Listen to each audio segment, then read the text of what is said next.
In the headlines, Economic Community of West African States says no immediate plans to invade Niger as junta remains adamant. Military burial for soldiers killed in Niger State. Women decry rising cost of living. Away from Nigeria, Zimbabwe braces for close election as early parliamentary results come in. Hello and welcome to Trust TV News Update. I am Sumaya Abubakar.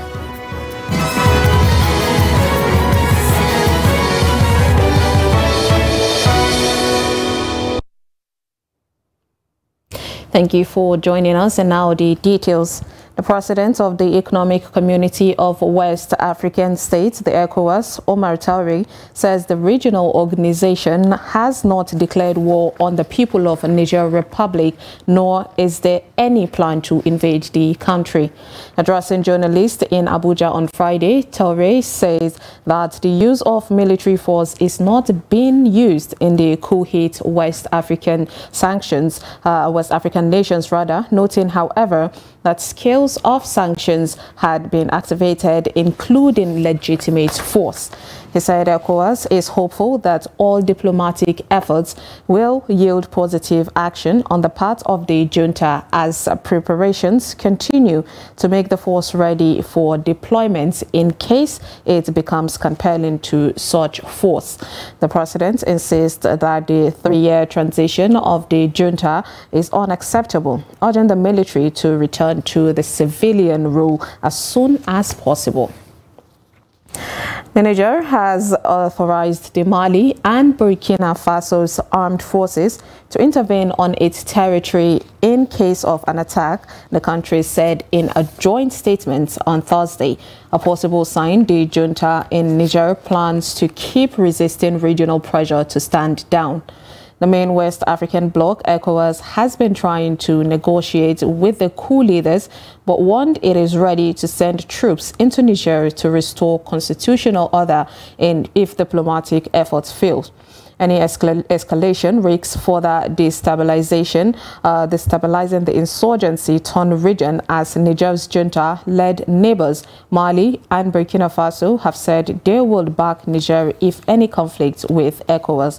On Thursday, the three allies' foreign ministers said they had met in the Nigerian capital, Niamey, to discuss boosting cooperation on security and other joint issues. Meanwhile, the people living in Niger border communities have expressed their worries over sanctions imposed on the country, saying border closure is taking toll on the Nigerian communities. Residents of Dankama, a border community in Kaita local government area of Katsina State, say their businesses have collapsed since the ECOWAS sanctions were imposed. Abdullahi Yamadi completes the report. Though Dankama border remained closed throughout the tenure of the former President Muhammadu Buhari, business owners were better off compared to this time. Residents of Dankama in Nigeria and Agé in Niger Republic are taking the heat of not only the border closure, but also the new sanctions imposed by ECOWAS following the military takeover in Nigeria's best neighbor. If anyone tells you this impasse does not affect us, he is lying, because as it is in Dankama, nothing is moving or functioning, especially businesses. Anyway, our prayer is for normalcy to be restored. Dankama used to be a beehive of business activities, with many people from both Nigeria and Niger conducting trans-border transactions. From the residence of Sarkin Fulani Dankama, which is the town square, to all exits, one can observe lull in business activities. As you can see, even artisans have been affected now. I'm a mechanic, but look at me here without any job. I won't see a time when things will get better. Please, tell our leaders we need peace for our businesses to thrive.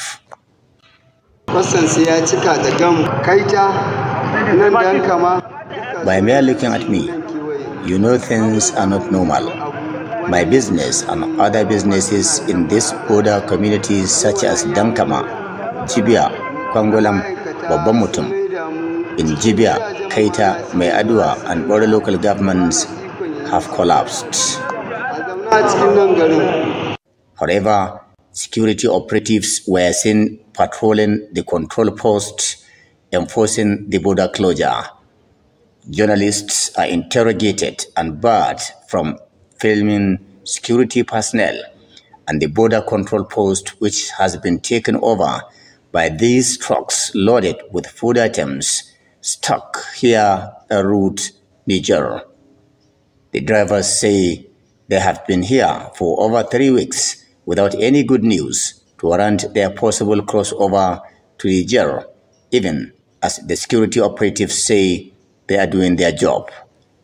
Abdullahi Ismayamadi, Trust Television News, Katsina.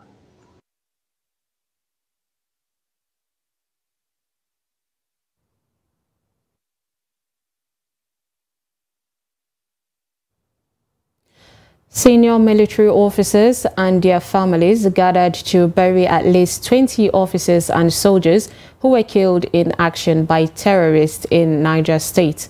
The military had last week disclosed that 36 personnel of the military paid the supreme price during an ambush by the terrorists at Zungeru, Tagina Road, and the subsequent jet crash that happened in Chukuba area of Shiroro, all in Niger State.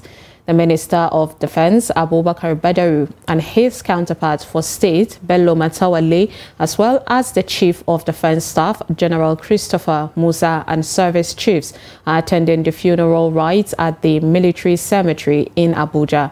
Other dignitaries include the Deputy Governor of Niger State, Yakubu Garba, the Chief of Army Staff, Lieutenant General Taurid Lagbaja, Chief of Naval Staff, Emmanuel Ogala, families and relatives of fallen heroes, amongst others.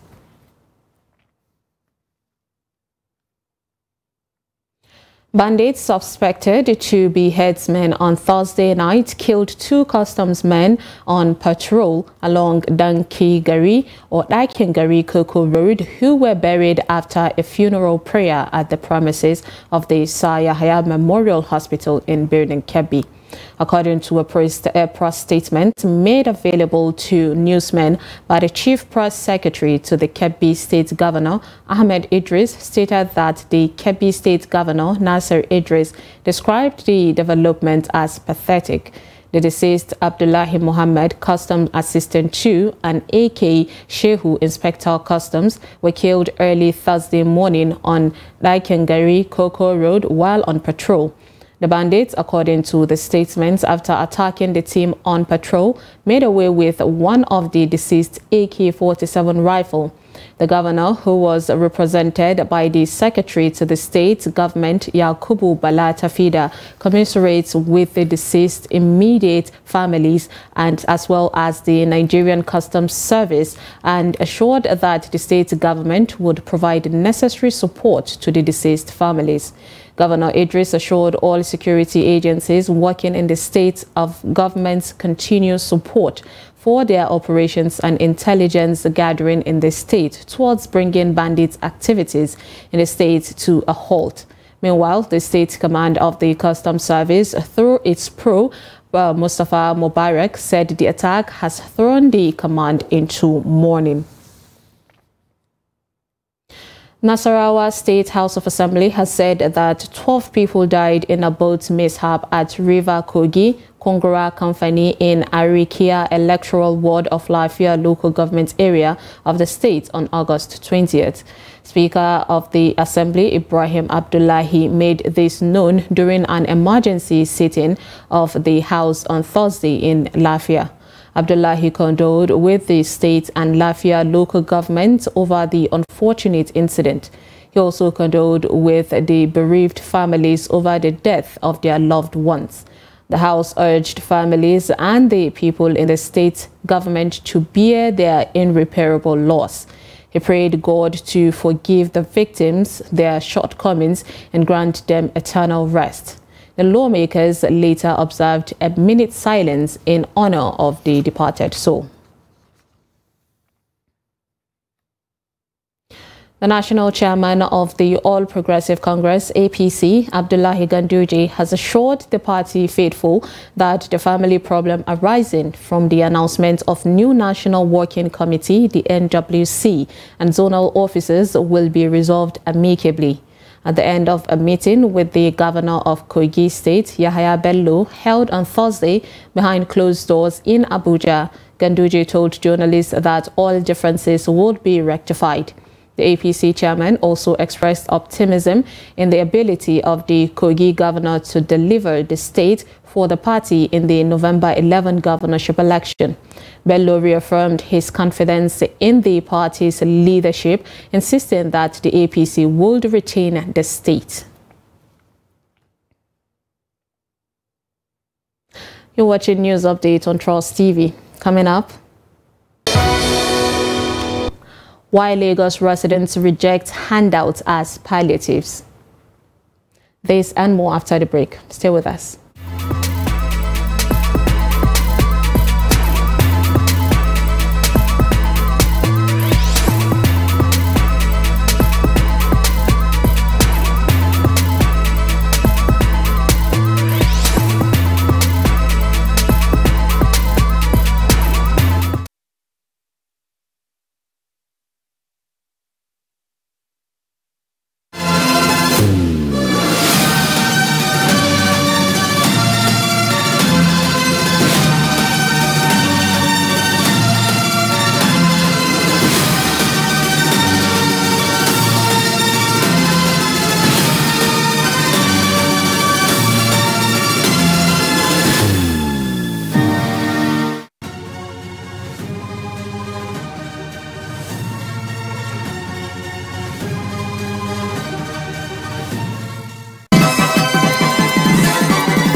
Welcome back. If you're just joining us, this is News Update on Trust TV. Here's a recap of our top stories.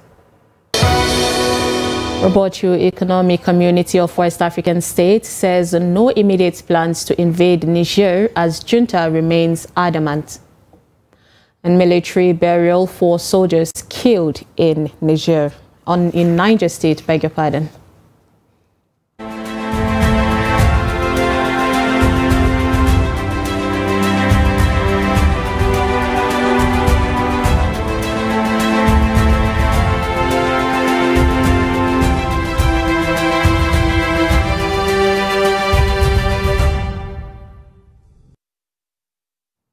Moving on to more stories, rising cost of living is taking toll on households at Rigasa community in Igabi local government area of Kaduna State, with many households finding it difficult to feed.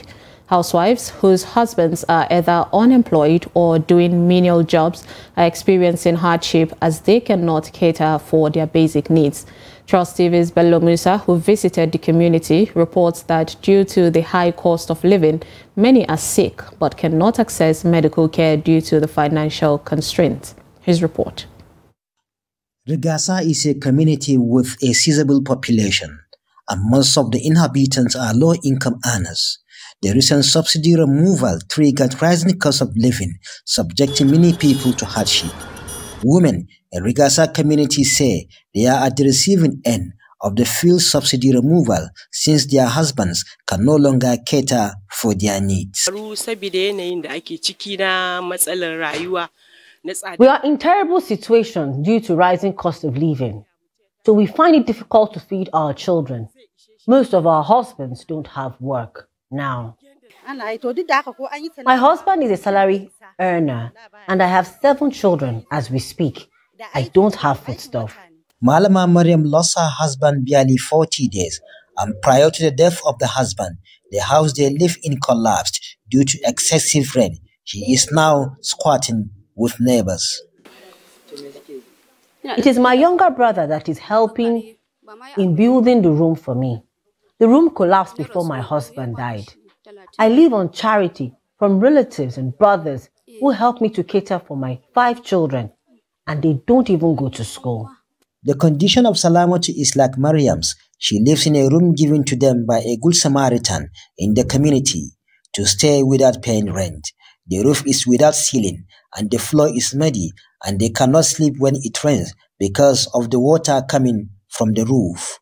Salamatu and her 3 children are presently sick and have no money to buy food, let alone to go to the hospital. The community members had to contribute money for their drugs. Myself and the children have been sick for long, and we don't have money to go to hospital. We don't have food, and I am suffering from ulcer. Today, I only took pap that my neighbors gave me. The rising cost of living forced the women in the community to stage a protest calling government and other well-meaning Nigerians to come to their aid by providing foodstuffs. Bella Musa, Trust TV News, Kaduna. Hike in foodstuffs prices and transportation fare has caused hardship for many people in Nigeria. Beatrice Kurutsi meets Mariam Jibrin, a widow in Maiduguri, who speaks on how she is coping with the rising cost of living. The report. The rising cost of living in Nigeria came after the fuel subsidy withdrawal, pushing inflation to 24.08%. Prices of food items and transportation fares went up in the country. Mariam Jibrin, a widow and a mother of 7 children who solely rely on grinding machine business for survival, is finding life unbearable with the many responsibilities of feeding and sponsoring the education of her children. She said she finds it very hard to have a 3-square meal in a day compared to the previous years when times were easy. A daɗin da gaskiya ina iya kokarina muna iya yin abinci so 3 a gida. Amma yanzu kam. The grinding business is not like before.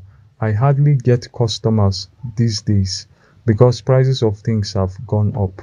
I used to go out and hustle for something, but it's difficult at my age. We now eat only once in a day. Unlike then, we eat 3 times. The children are on break. I've been thinking, how will I pay their school fees when they resume? And look at transportation. Like 2 of the kids, I spend over 700 naira daily, and they have increased their school fees as well.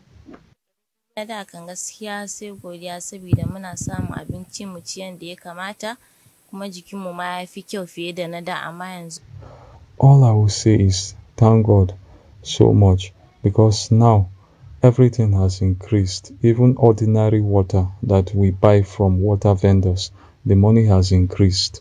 We don't eat enough and we don't look healthy anymore. We only manage what we get every day. She hopes that the government will reverse harsh economic policies and make life easier for people. Gaskiya muna ji da jiki da school fees. Don a burina ina so yara na su makaranta mai kyau su samu foundation mai kyau. Ina musu iya. I want my children to have the best in life, even if it's education. I know things are so hard now because there's serious hunger in the country. I pray that God touches the government to do something urgently. Mariam says she will not stop praying for things to get better, not just for her, but for her children, and making sure that every day they smile even in difficult moments.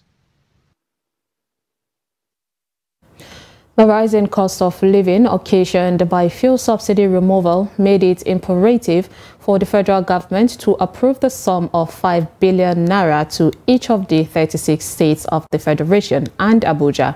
However, residents of Lagos State, southwest Nigeria, picked holes in the strategy, which they say may not be effective as stimulating the economy through production of goods and services with potentially to create job opportunities rather than handouts. The report.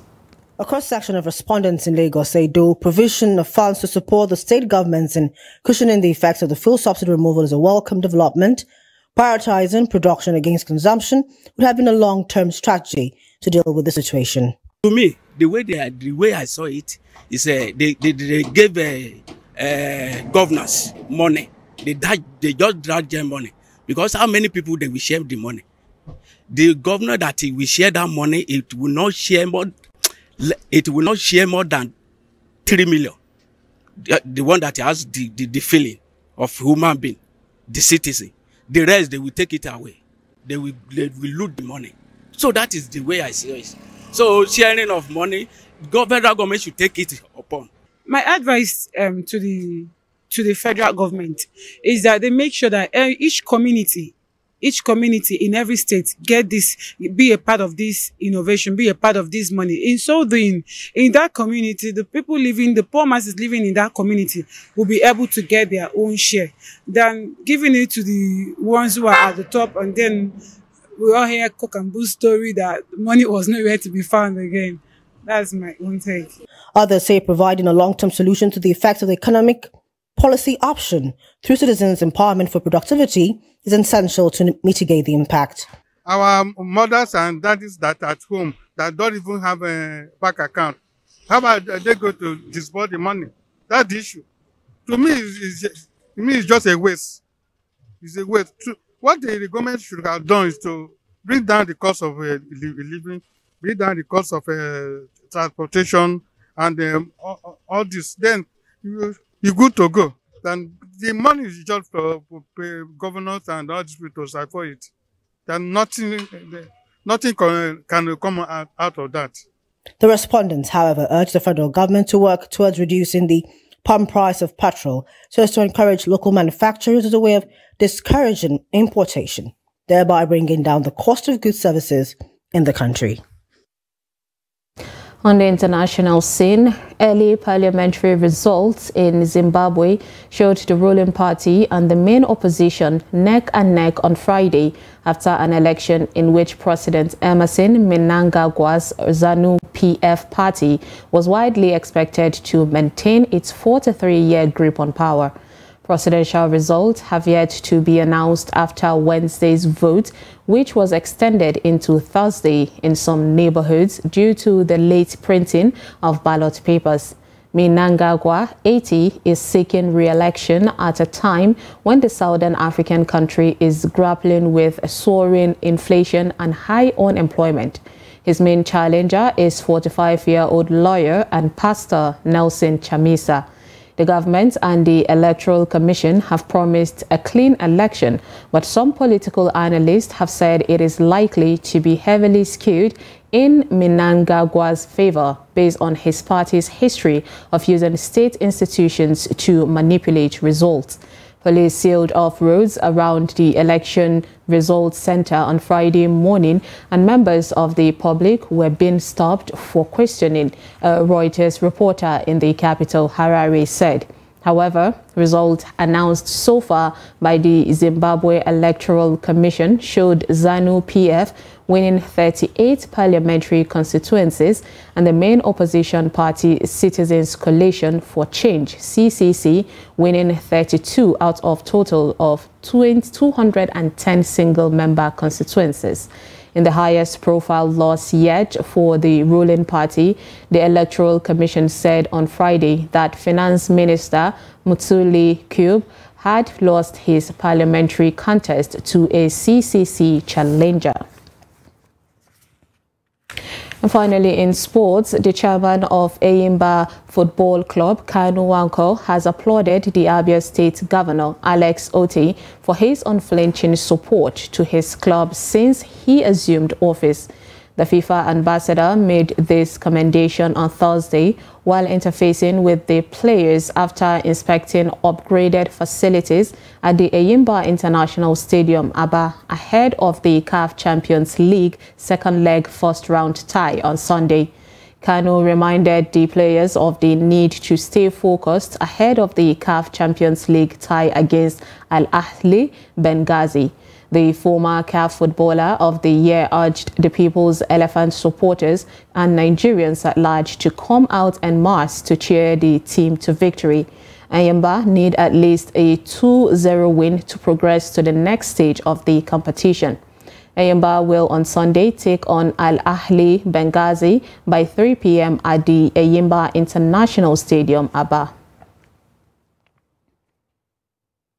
And with that, we wrap up news update on Trust TV. Do not forget to follow us across all our social media platforms, and you can join our live stream on YouTube for more news, documentaries, and programs. I am Sumaya Abubakar. Thanks for watching.